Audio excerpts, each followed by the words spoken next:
جو ملک کے اندر قتل، غارت گری، بھوک مری، خودکشی، آپس میں ایک دوسرے کو مار لینا، کاٹ لینا، لنچنگ کے واقعات، معصوم بزرگوں پر اٹیک کر کے ان کے داڑیاں کاٹ دینا، یا پھر ایک گروپ نے کسی کو قتل کر دیا تو پھر وہ گروپ جیل کو گیا، پھر وہ جیل سے واپس آیا تو دوسرا گروپ انتظار میں تھا، پھر ان کے آدمی کو قتل کر دیے، خطر دل خطر جو چل رہا ہے، یا پھر سیاسی اعتبار سے ایک دوسرے کے زمین ہلانے کے لیے قتل کر دینا، یہ تمام چیزوں کے بارے میں کہنا چاہوں گا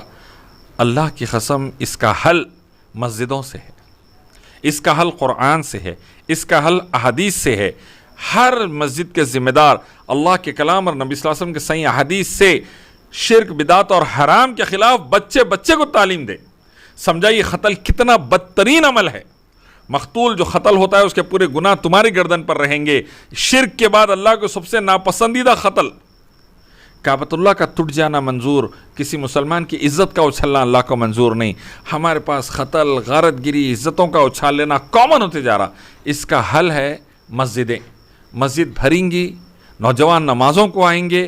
بزرگ نمازوں کو آئیں گے، ذمہ دار نمازوں کو آئیں گے، قرآن حدیث کھلیں گی، اور ہمارے ائمہ، ہمارے خطیب اللہ کے کلام اور نبی کے کلام سے نصیحت کریں گے، شرک اور بدعت اور حرام سے روکیں گے، اللہ کا ڈر دلائیں گے اور سمجھائیں گے ایک ایک چیز کا خبر حشر میں جواب دینا ہے، آخرت کا خوف آئے گا، انشاءاللہ برائیاں خود بخود ختم ہوں گی۔ الیاس بھائی، حالیہ اب جو ہے جو تاریخی عمارت شہر حیدرآباد چونکہ ایک تاریخی عمارتوں کا شہر ہے،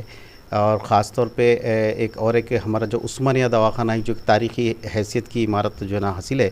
تو اب اس میں کیونکہ وہاں پہ اتنی بوسیدہ حالت ہو گئی ہے اس عمارت کی، تو آپ کیا سمجھتے کہ اس کو انہدام کرتے ہوئے وہاں پہ نیا جو ہے نا دواخانہ یا نئی عمارت تعمیر کی جائے؟ دیکھیے، سب سے اہم چیز ہے انسانی جان کی حفاظت، اس کا علاج، اور میں سمجھتا ہوں کہ انسانی جان کی حفاظت کے لیے، اس کے علاج کے لیے اگر کسی عمارت کو ہٹا کر اس سے اچھی عمارت وہاں بنا کر بہترین ہیلتھ کے، بہترین صحت کے فیسلٹیز، سہولتیں دی جا سکتی تو اس میں کوئی قباحت نہیں ہے۔ سو عمارت کوئی اچھے سے اچھا بنا کر عمدہ طریقے سے اگر اس کو ہی بہترین اچھے ہاسپٹل کو رن کر سکتے اس کے اندر تو الحمدللہ، نہیں رن کر سکتے، موجودہ عمارت اس قابل ہی نہیں رہی، موجودہ عمارت کے اندر وہ کیفیت باقی نہیں رہی، اس کو ہٹانا ہی ہے، یہ بات اگر انجینئرز بول دیے تو بڑی مہربانی، پھر اس کو ہٹائیے۔ لوگوں کی جان کی، ان کی صحت کی سہولتوں کے لیے گورنمنٹ نے دھیان دینا، تعلیم کے لیے، لوگوں کی سیکیورٹی کے لیے، صاف پینے کے پانی کے لیے، اور اچھی صحت کے لیے اچھے ہاسپٹلس کے ذریعے یہ کوششیں کرنا چاہیے، اور یہ کوششیں تب کامیاب ہوں گی جب اچھے ہاسپٹلس اور اچھے اسکولس وغیرہ رہیں گے، اور اچھے ہاسپٹلس وغیرہ کے لیے یا اسکولس وغیرہ کے لیے پرانی عمارتوں کو ہٹا دینا ہی ایک ذریعہ ہے، تو پھر ہٹا دیجئے، ہٹا کر نئی عمدہ عمارت بنوائیے اور اچھے طریقے سے لوگوں کی صحت کے لیے کوشش کریے۔ سی ایم KCR اور منسٹر KTR سے میں یہ کہنا چاہوں گا کہ عثمانیہ ہاسپٹل جو ہے وہ لاکھوں لوگوں کی سہولت کا باعث ہے، صرف حیدرآباد نہیں بلکہ حیدرآباد کے اطراف کے ڈسٹرکٹس ہے، کرناٹک کے ڈسٹرکٹس ہے، نہ صرف تلنگانہ، کرناٹک کے ڈسٹرکٹس ہے، آندھرا کے ڈسٹرکٹس ہے، وہاں سے بھی لوگ عثمانیہ ہاسپٹل کو آتے ہیں۔ اور میں یہ کہنا چاہوں گا کہ ایک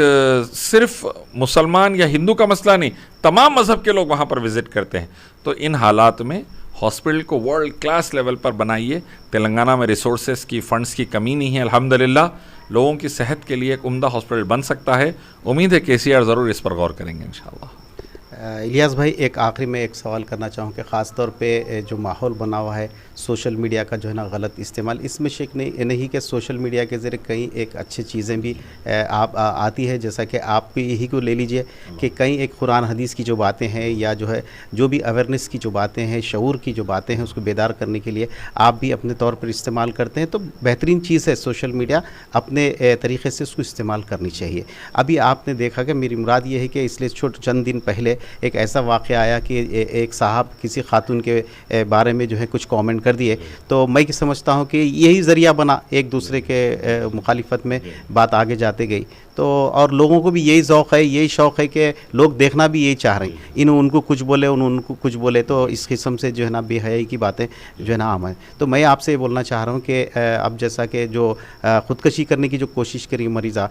جو بھی رپورٹر جو بھی ہے وہ صحافی، تو اب وہ آ گئے، تو سلیم صاحب بھی اگر باہر آئیں گے تو کیا آپ ان کو ملانے کی کچھ کوشش یا کچھ اپیل؟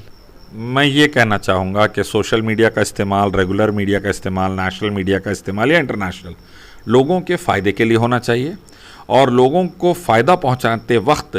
کسی بھی لیڈر، کسی بھی منسٹر، کسی بھی چیف منسٹر یا کسی بھی یونین منسٹر، پرائم منسٹر پر بھی اگر ہیلتھی کرٹیسزم ہوتا ہے، ان کو یہ سمجھایا جاتا ہے کہ یہ چیزیں تو پوری ہوئی لیکن اور چیزیں پوری نہیں ہوئی، آپ پوری کریے بول کر، اور اس کے لیے آواز اٹھائی جاتی ہے، اور کرائم وغیرہ کے خلاف اور برائیوں کے خلاف آواز اٹھائی جاتی ہے، یا خیر اور سلامتی پھیلانے کے لیے آواز اٹھائی جاتی ہے،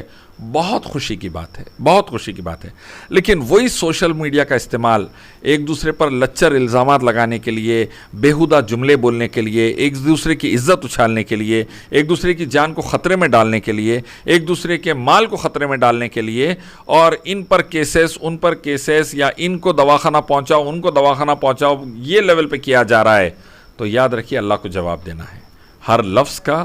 اور ہر عمل کا جواب دینا ہے. میں نے، آپ نے، سب نے. تو میں اپنے آپ کو بھی نصیحت کرتا ہوں اور سب کو نصیحت کرتا ہوں کہ سوشل میڈیا کے استعمال سے پہلے یا کوئی بھی میڈیا کے استعمال سے پہلے اللہ سے ڈریے.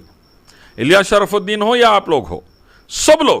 مودی گورنمنٹ ہو، گودی میڈیا ہو، سب لوگ اللہ سے ڈرنا چاہیے. ایک دن جانا ہے. بڑے بڑے اینکرز بھی کورونا سے نکلنا شروع ہو گئے. روہت سردانہ جیسا اینکر چلا گیا، رائٹ، ادھر ریپبلک کا ایک اینکر چلا گیا. تو سب کی باری آنے والی ہے، سب کو جانا ہے. اللہ سے ڈریے. جو مقام، جو پلیٹ فارم، جو صلاحیت، جو زبان، جو نالج اللہ نے دی ہے، اس کا صحیح استعمال اپنی فیملی کے، اپنے قوم کے، اپنے ملک اور ملک میں رہنے والوں کے اور دنیا میں رہنے والوں کے فائدے اور سلامتی کے لیے کریے. ان کی زمین ہلا کر ان کو برباد کرنے کے لیے مت کریے. گروپزم کے نام پر لچر جملے بول دینا، گروپزم کے نام پر گندے گندے میمز بنا دینا اور گندے گندے ویڈیوز ڈال دینا، یا ایڈیٹنگ کر غلیظ گالیاں سیٹ کر دینا، یہ تمام چیزیں سیدھا جہنم میں سرٹیفکیٹ دلا سکتی. اللہ ہم سب کی حفاظت فرمائے. صحیح طریقے سے سوشل میڈیا کے استعمال کی اللہ مجھے بھی، آپ کو بھی، سب کو توفیق نصیب فرمائے رب العالمین. الیاس بھائی، ایز اے نیوز سے بات کرنے کے لیے بہت بہت شکریہ.